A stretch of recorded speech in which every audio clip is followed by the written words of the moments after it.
Hello students, today we will discuss our lesson number 4, The Treasure Within, from the book It So Happened from class 8th. Before starting our lesson, I will give you a brief introduction about this chapter. See, every child is a potential achiever. हर एक बच्चा जो है वो सफलता प्राप्त कर सकता है और हर एक बच्चे में अपनी अपनी क्वालिटीज़ होती हैं। वो अलग अलग तरीके से उनके अपने एक स्टाइल ऑफ लर्निंग होते हैं और एरिया ऑफ इंटरेस्ट होते हैं। इस लेसन में हमें एक छोटा सा इंटरव्यू का पार्ट मिलता है जो दो लोगों के बीच में है।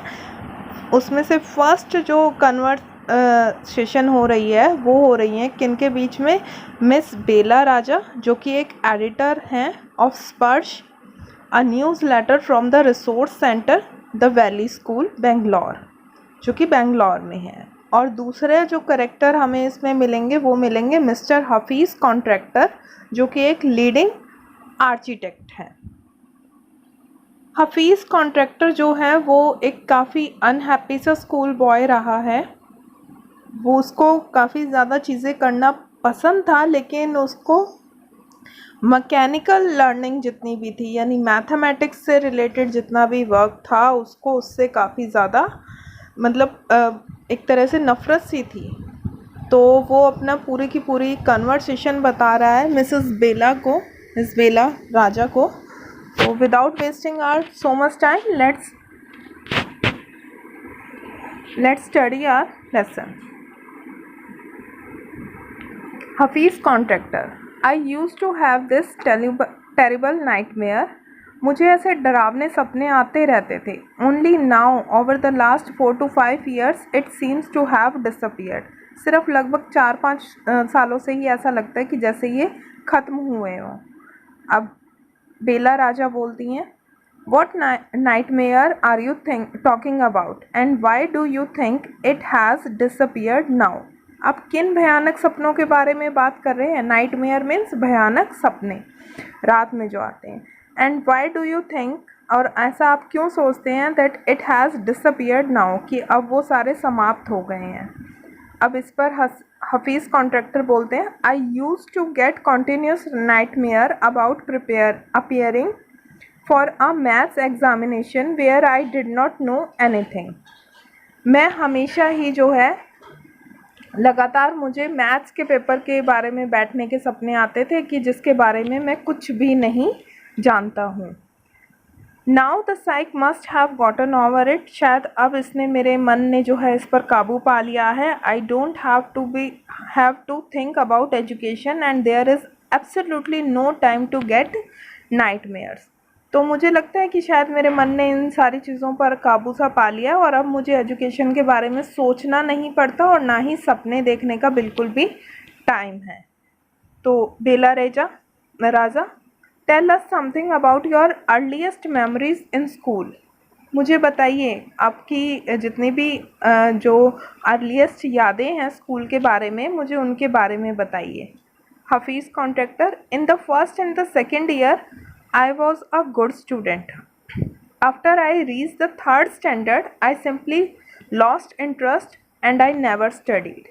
अब हफीज़ राजा क्या कहते हैं कि फर्स्ट और सेकंड क्लास में तो मैं काफ़ी अच्छा स्टूडेंट रहा, लेकिन तीसरी क्लास में थर्ड स्टैंडर्ड में मैं जैसे ही पहुंचा तो मेरी पढ़ाई में बिल्कुल भी रुचि नहीं रही और ना ही मैंने पढ़ाई करी। I used to be interested in games, running around, playing jokes and pranks on others. मैं ज़्यादातर खेलों में, इधर उधर दौड़ने में और दूसरों की हंसी उड़ाने में या फिर प्रैंक करने में रुचि लेता था, यानी दूसरों को बेवकूफ़ बनाने में रुचि लेता था। I would copy in class during exam times. मैं ज़्यादातर परीक्षा के दिनों में नकल ही कर लिया करता था। I would try to get hold of the examination paper that had been prepared and studied as I could not remember things that had been taught to me in class. अब मैं ज़्यादातर, उसने बता दिया कि मैं तो नकल कर लेता था, तो मैं जब भी मेरा क्वेश्चन पेपर जितने भी होते थे, एग्ज़ामिनेशन पेपर होते थे जो तैयार किए जाते थे, उसे मैं पहले ही प्राप्त करने का प्रयास कर लेता था और उसको पढ़ लेता था, क्योंकि जितनी भी बात क्लास में पढ़ाई हुई होती थी वो मुझे कभी याद नहीं रहती थी। However later one sentence spoken to me by principal changed my life. और एक बार मेरे प्रिंसिपल ने मुझे कुछ बातें कही जिसने कि मेरी पूरी की पूरी लाइफ ही बदल दी। When I approached my 11th standard, the principal called me and said, जब मैं 11th क्लास में पहुंचा ना तो मेरे प्रिंसिपल ने मुझे बुलाकर कहा, Look here son, देखो बेटा, I have seen you from day one. You are a good student, but you never studied. I have taken care of you till today. Now I can no longer take care of you. So you do it your self. वो कहता है कि देखो बेटा, मैं पहले दिन से ही तुम्हें देख रहा हूँ, तुम एक काफ़ी अच्छे स्टूडेंट रहे, लेकिन तुमने कभी पढ़ाई नहीं करी। मैंने आज तक तुम्हारा ध्यान रखा, लेकिन अब मैं तुम्हारा ध्यान नहीं रख सकता और तुमको अपना ध्यान खुद ही रखना है। He talk to me for 5 minutes. उसने लगभग 5 मिनट तक मेरे से बात करी। You don't have your father, your mother has worked so hard to bring you up and paid all your fee that all these years, but you have only played games.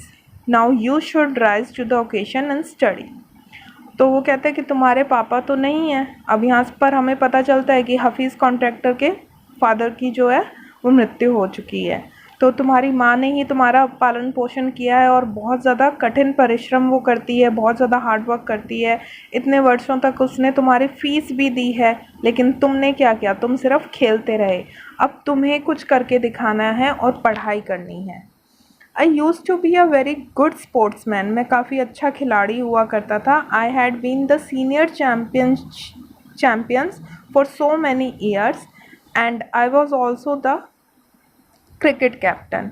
और मैं काफ़ी वर्षों तक जो है सीनियर चैम्पियन रहा, काफ़ी सालों तक, और मैं जो है क्रिकेट टीम का कैप्टन भी था। I use to play every game. मैं ज़्यादातर सारे ही गेम खेला करता था, but that year I did not step out on to the field.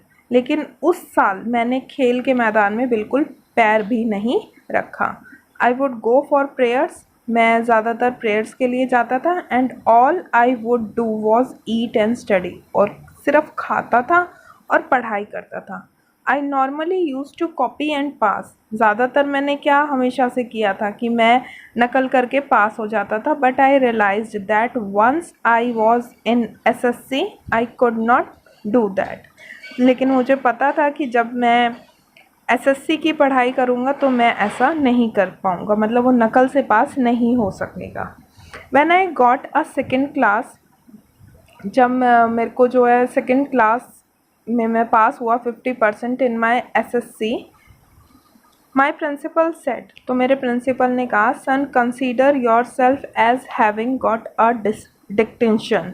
This is my memory of my school days.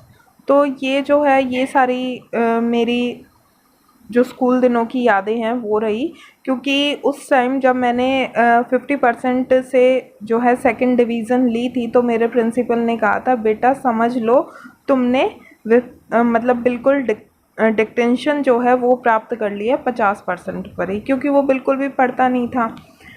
I did lots of other things. मैंने बहुत सारी अलग अलग चीज़ें भी करी। See as far as my things are concern, जहाँ तक मेरे इन सारी चीज़ों की बात थी, I can't remember, I forgot things very easily.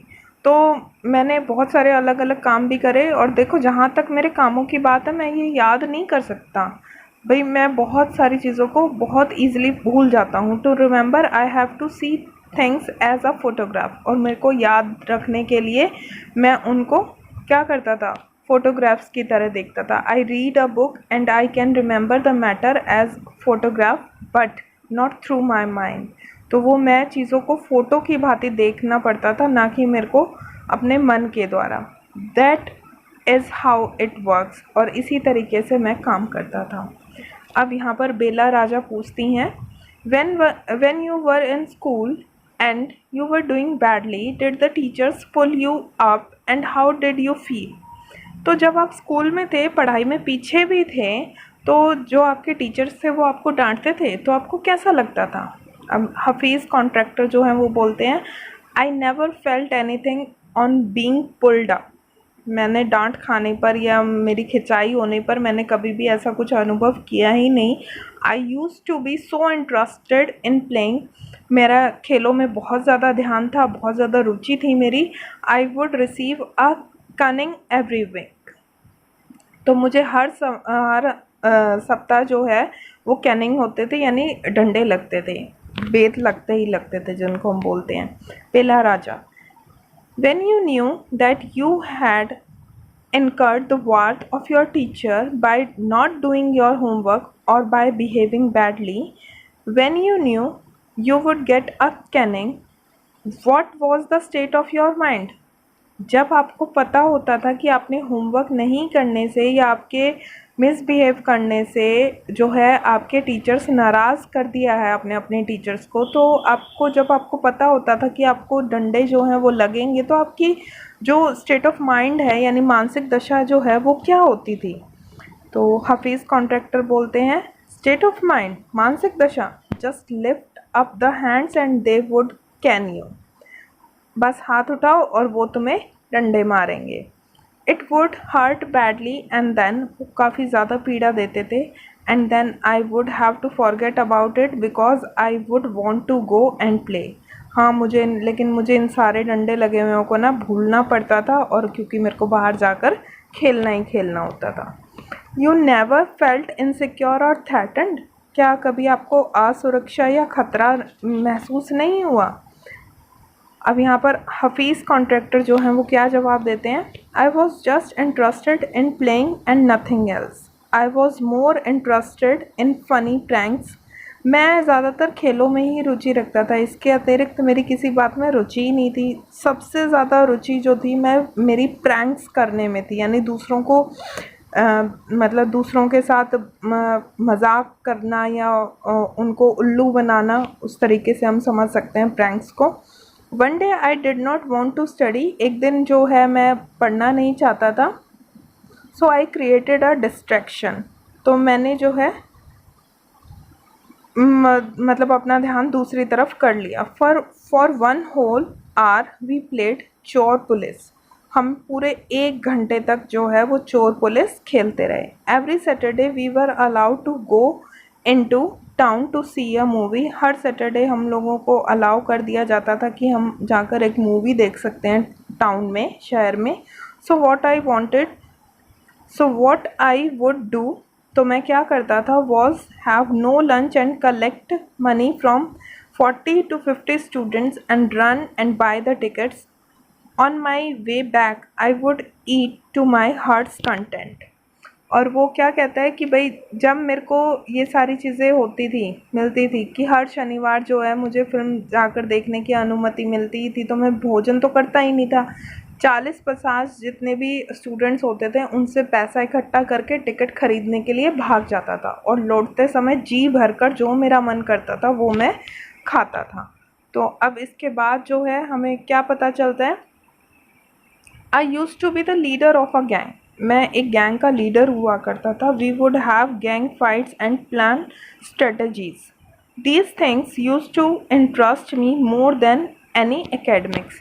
तो हम लोग क्या करते थे, हम लोग जो है वो जब टिकट के लिए वो लौटते समय जब खाना जी भरकर खा लेता था, तो इसने बताया कि भाई मैं एक गिरोह का नेता हुआ करता था, और हम जो हमारा गैंग में जो भी लड़ाई होती हम गैंग वाले क्या करते थे, सिर्फ जो है लड़ाइयाँ कैसे करनी है या कोई भी वॉर कैसे करनी है, बस इनकी प्लानिंग ही करते रहते थे। मुझे एजुकेशन से ज़्यादा इन बातों में बहुत ज़्यादा ही इंटरेस्ट था।